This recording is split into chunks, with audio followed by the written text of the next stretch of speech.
मनमोहन सिंह का जो सरकारी बासभवन रही 3 मोतीलाल मार्ग बंगलो से पार्थिव शरीर 8टा बेल को बाहर 8:30 रु 9:30 पर्यंत जो एआईसीसी कार्यालय रही 24 अक्बर रोड 24 अक्बर रोड रे रखा सेठारे जो दलीय जो वरिष्ठ नेता माने अछंती वरिष्ठ नेता माने अछंती दलर कर्मी माने अछंती या सहित साधारण लोकंक पई सेठारे अंतिम दर्शन ପାଇଁ पार्थिव शरीर को रखा 9:30 ପରେ ତାଙ୍କ पार्थिव शरीर एआईसीसी मुख्यालय बाहर एवं जो निर्घंट स्थल स्थिर निर्दिष्ट स्थान स्थिर कर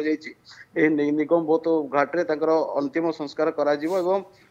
जहाँ बर्तमान सूचना रही बर्तमान पार्थिव शरीर को बाहर करा 24 अक्बर रोड रू एवं बर्तमान अंतिम यात्रा आरंभ हम प्राय देखिए आप जो भाव एआईसीसी सामने प्राय जनसमुद्र सृष्टि होती निजर प्रिय नेता अंतिम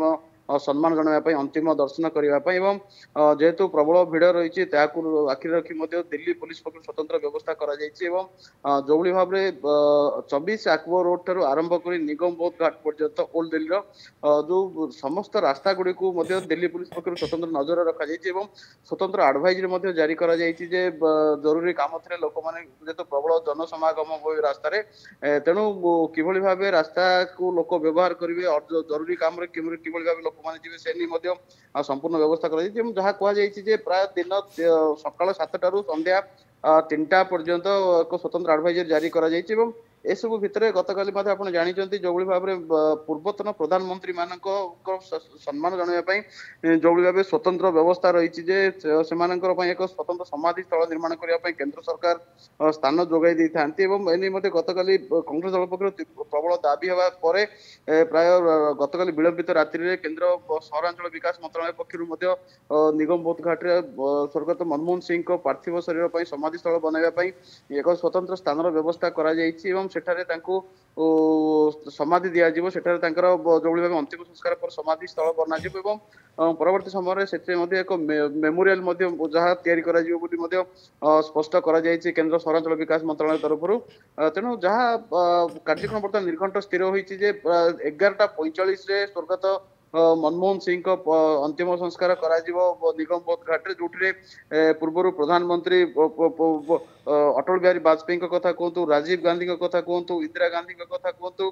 चौधरी चरण सिंह कथा कहतु तमाम वरिष्ठ जो पूर्वतन प्रधानमंत्री माने अच्छे से जो भाव निगम बोध घाट व्यवस्था कर स्वर्गत मनमोहन सिंह समाधि स्थल बना जहाँ कहुई गतकाली कांग्रेस दल पक्षर मनमोहन सिंह स्वतंत्र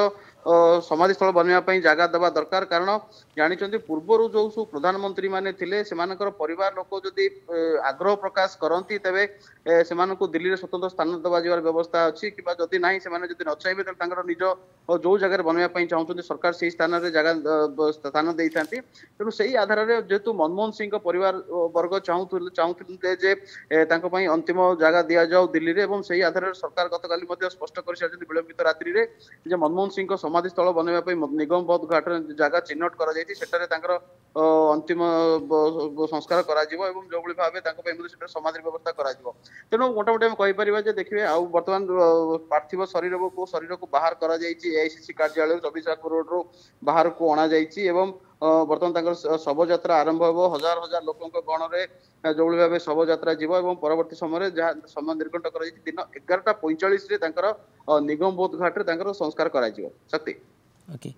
निगम घाट अंतिम संस्कार करा सरकार पक्षर समस्त व्यवस्था करा तेबे एठारू कांग्रेस कार्यालय वर्तमान शोभा यात्रा बाहर किरोद आउ केते समय भितर एठारू कांग्रेस ऑफिस रो शोभा यात्रा बाहर अर्थात पार्थिव शरीर बाहर बोली सूचना रही बर्तमान पार्थिव शरीर को जो भाव जो गाड़ी अच्छी जो गाड़ी शवधार नि सेना पक्षर स्वतंत्र गाड़ी व्यवस्था जेहेतु पूर्वतन प्रधानमंत्री शेष सम्मान जनाई दि जाऊँगी तेणु सेना पक्षर जो गाड़ी जोगाई दि जाए बर्तमान सेनार गाड़ी मुख्यालय बाहर अच्छी सेठारे जो भाव फुल सजा गाड़ी को बर्तमान जो भाव स्वर्गत मनमोहन सिंह पार्थिव शरीर को अणा आनी गाड़ी में रखा लोक मैंने लोकारण्य होती खूब कम समय भितर सेठारू यात्रा जो भाव बाहर निर्दिष्ट जो रूट मैप बना से रास्तार बर्तमान जी पार्थिव शरीर सेटा जीव जाई निगम बोध घाट रे पहुंचब। तेणु मोटामोटी आम कहीपर जे दुई दुई थर देशर नेतृत्व नहीं स्वर्गत डॉक्टर मनमोहन सिंह समेत आरंभ कर देखिए पूर्व जो भाव आम पूर्व आलोचना कर अनेक समय 1991 मसीह जो भाव गुरु दायित्व दी जाता कारण जो प्राय विश्व रे आर्थिक अवस्था भुशुड़ी पड़ा सोवियत रूट जो भाव एपरे एवं परवर्ती समय एक गुरुत्वपूर्ण समय जिते पीवी नरसिंह राव देशर नेतृत्व नहीं प्रधानमंत्री भाव दायित्व ग्रहण करते मनमोहन सिंह को से पसंद करते देशर जन विशिष्ट अर्थनीतिज्ञ प्रधानमंत्री अर्थमंत्री दायित्व दिज्व फल जो भाव देशर आर्थिक मेरुदंड को से सुदृढ़ करें से आधार से नेतृत्व नहीं आप जानते सुजोग दि जाता अर्थमंत्री भाव दायित्व निभाई कारण पूर्व आप देखिए रिजर्व बैंक गवर्नर कथा कहतु सरकार को आर्थिक परामर्शदाता कहतु कि जो भाव बर्तमान जो नीति आयोग रही पूर्व जो ना योजना कमिशन नीति आयोग पूर्ण योजना कमिशन जो भाव नेतृत्व नियंतु ए सब निजर नेतृत्व देखाई सारी निष्पत्तिर देखाई सारी कि भाव देशर आर्थिक विकास हो पार कि भाव साधारण लोक आरंभ कर जो समाज शेष धाड़ी जो लोकटे अच्छी सी कि भाव आर्थिक विकास हो पार समाज मुख्य स्रोत सामिल हो पार से आधार नेतृत्व दि जाता भरोसा कर परवर्ती समय पीवी नरसिंह राव देशर अर्थमंत्री भाव दायित्व प्रदान करते परवर्ती समय दुई दुई थर 2004 2014 पर्यंत यूपीए 1 यूपीए 2 जो समय घड़ी संधि मुहूर्त दे देश गति करुला कारण देखिए से अटल बिहारी वाजपेयी प्रधानमंत्रित्व पर एक देश एक राजनैतिक अस्थिरता सृष्टि होता एवं से उपा सरकार एनडीए सरकार गला उपा सरकार एक मिलित सरकार गठन करते यूनाइटेड प्रोग्रेसिव अलायंस से नेतृत्व नौते सोनिया गांधी और परवर्ती समय से निजे प्रधानमंत्री न हो मनमोहन सिंह को दायित्व देवाई चाहिए से जो भाव विभिन्न गुरुत्वपूर्ण योजना कथा कहतु आप राइट टू इनफॉरमेशन कथा कहतु राइट टू एजुकेशन कथा कहतु नेशनल रूरल हेल्थ स्कीम कथा कहतु जो तमाम जो गुरुत्वपूर्ण आप डीबीटी कथा कहतु आधार कथा कहतु डायरेक्ट बेनिफिट स्कीम कथा कहतु कि यूएडी आधार कथा कहतु ये सब जो वर्तमान सरकार साधारण लोक मैंने बर्तमान जार लाभ उठाऊँ ये सब प्रधानमंत्री भाव जिते मनमोहन सिंह थे सी सब निष्पत्ति नहीं से सब आगू बढ़े तेणु मोटामोटी आम कहीपर जो भाव से समय से निर्दिष्ट समय देश वास्तव में जो भाई जन नेता आवश्यकता थिला आवश्यक करुला साधारण लोक जो भाव एक नेतृत्व आवश्यकता करुले ठीक से समय ही प्रधानमंत्री भाव दायित्व ग्रहण करते मनमोहन सिंह तेणु ए सब कार्य को से आगे बढ़ाई तेणु निश्चित भाव में आज जिते निधन घटी डॉक्टर मनमोहन सिंह कोठी ना कोठी साधारण लोक आरंभ कर देशर बड़ बड़ नेता आरंभ कर विश्वर जो वरिष्ठ नेता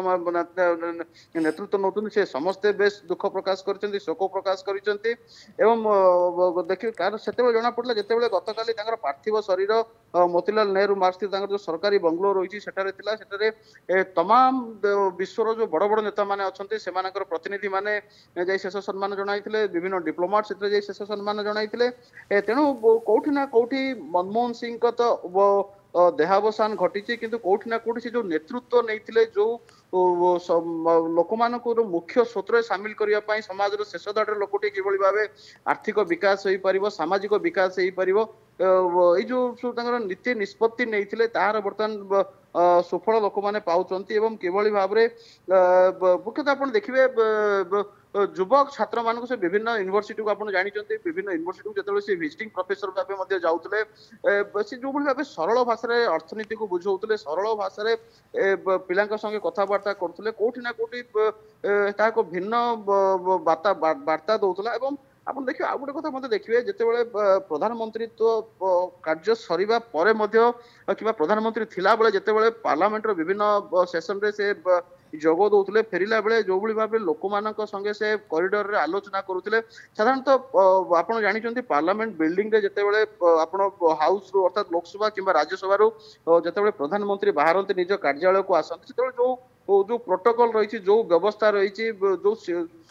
सुरक्षा व्यवस्था रही कौटी ना कौटी सी संसद भितर मानिबा एक प्रकार प्रस्तुत नथिले मनमोहन सिंह कहले अत्युक्ति हम ना कारण आप मुझे देखी अनेक समय जिते हाउस रू आसती हाउस रू आसला बेले ଅନେକ ସମୟରେ ସାଧାରଣ ଲୋକମାନଙ୍କ ସାଧାରଣତଃ ଯୋଉମାନେ ଏମପି କଥା କୁହନ୍ତୁ କିମ୍ବା ମନ୍ତ୍ରୀଙ୍କ କଥା କୁହନ୍ତୁ, ଏହା ବାଦ ଯୋଉ ସାଧାରଣ ଲୋକମାନେ ପବ୍ଲିକ ଗ୍ୟାଲେରୀକୁ ଯାଆନ୍ତି ଏଇ ହାଉସ ର କାର୍ଯ୍ୟ ଦେଖିବା ପାଇଁ, ଯୋଉମାନେ ସାଧାରଣତଃ ଲୋକମାନେ ଠିଆ ହେଇଥାନ୍ତି, ସାଧାରଣତଃ ସୁରକ୍ଷା କର୍ମୀ ତାଙ୍କୁ ରାସ୍ତାରେ ଠିଆ ହେବା ପାଇଁ ଦିଅନ୍ତି ନାହିଁ, କିନ୍ତୁ କୋଉଠି ନା କୋଉଠି ମନମୋହନ ସିଂଙ୍କୁ ଏହା ବୋଧହୁଏ ଭଲ ଲାଗେନି। ସେ ଡାକିକି ଲୋକମାନଙ୍କ ସାଙ୍ଗେ ଆଲୋଚନା କରନ୍ତି, ବିଭିନ୍ନ ଯୋଉ ରାଜ୍ୟର ଲୋକମାନେ ଆସନ୍ତି ସେମାନଙ୍କ ସେ ବ୍ୟକ୍ତିଗତ ଭାବେ ଅନେକ ସମୟରେ ଆଲୋଚନା କରନ୍ତି। ତେଣୁ ଏସବୁ ଦେଖିଲେ ବହୁତ ସମୟରେ ମାନେ ମନକୁ ଆସେ ଯେ କୋଉଠି ନା କୋଉଠି ଜଣେ ସାଧାରଣ ଲୋକଙ୍କର ପ୍ରଧାନମନ୍ତ୍ରୀ ଥିଲେ ଡକ୍ଟର ମନମୋହନ ସିଂ। ତେଣୁ ଆଜି ଯୋଉଭଳି ଭାବେ ତାଙ୍କର ଦେଖିବେ, ଆପଣ ବୋଧେ ଭିଜୁଆଲ ଦେଖୁଛନ୍ତି ଯୋଉଭଳି ଭାବରେ ଲୋକାରଣ୍ୟ ହୋଇ ଉଠିଛି କଂଗ୍ରେସ କାର୍ଯ୍ୟାଳୟ ସାମ୍ନାରେ, ଏବଂ ଏହା ହିଁ ସ୍ପଷ୍ଟ କରୁଛି ଯେ ବାସ୍ତବରେ ମନମୋହନ ସିଂଙ୍କର ସ୍ଥାନ ସାଧାରଣ ଲୋକମାନଙ୍କର ହୃଦୟରେ କୋଉଠି ଥିଲା। ତେଣୁ ଆଜି ଯେହେତୁ ଗତକାଲି ତାଙ୍କର ଗତ ପରଦିନ ଦେହାବସାନ ଘଟିଛି ଏବଂ ଗତକାଲି ତାଙ୍କର ଅନ୍ତିମ ଦର୍ଶନ ପରେ ଆଜି ସଭାଧାର ତାଙ୍କର ବାହାରୁଛି ଏଆଇସିସି କାର୍ଯ୍ୟାଳୟରୁ ବାହାରି ଅନ୍ତିମ ସଂସ୍କାର କରାଯିବ ଦିନ 11:45ରେ। ଏହା ହିଁ ସ୍ପଷ୍ଟ କରୁଛି ଯେ ଡକ୍ଟର ମନମୋହନ ସିଂ କିଭଳି ନେତୃତ୍ୱ ମାନେ କୋଉ ନେତୃତ୍ୱ ଥିଲେ, କିଭଳି ଭାବେ ଦେଶର ନେତୃତ୍ୱ ନେଇଥିଲେ, ବର୍ତ୍ତମାନ ତାହା ସ୍ପଷ୍ଟ ହଉଛି। ଶକ୍ତି ଓକେ, ନିଶ୍ଚିତ ଭାବରେ ତାଙ୍କ ଲୋକପ୍ରିୟତା ସ୍ପଷ୍ଟ ବାରି ହେଉଛି ଯେତେବେଳେ ହଜାର ହଜାର ସଂଖ୍ୟାରେ ଲୋକମାନେ ଏ ଶେଷ ଯାତ୍ରାରେ ସାମିଲ ହୋଇଛନ୍ତି। ପୂର୍ବତନ ପ୍ରଧାନମନ୍ତ୍ରୀ ମନମୋହନ ସିଂଙ୍କର ଶେଷ ଯାତ୍ରା କଂଗ୍ରେସ କାର୍ଯ୍ୟାଳୟରୁ ବର୍ତ୍ତମାନ ଏ ଶେଷ ଯାତ୍ରା ବାହାରିଛି। ଆଉ କିଛି ସମୟ ପରେ ଅନ୍ତିମ ସତ୍କାର କରାଯିବ, ଯାହା ସମୟ ଧାର୍ଯ୍ୟ କରାଯାଇଛି 11:45ରୁ 12ଟା ଭିତରେ ଏ ଅନ୍ତିମ ସତ୍କାର କରାଯିବ।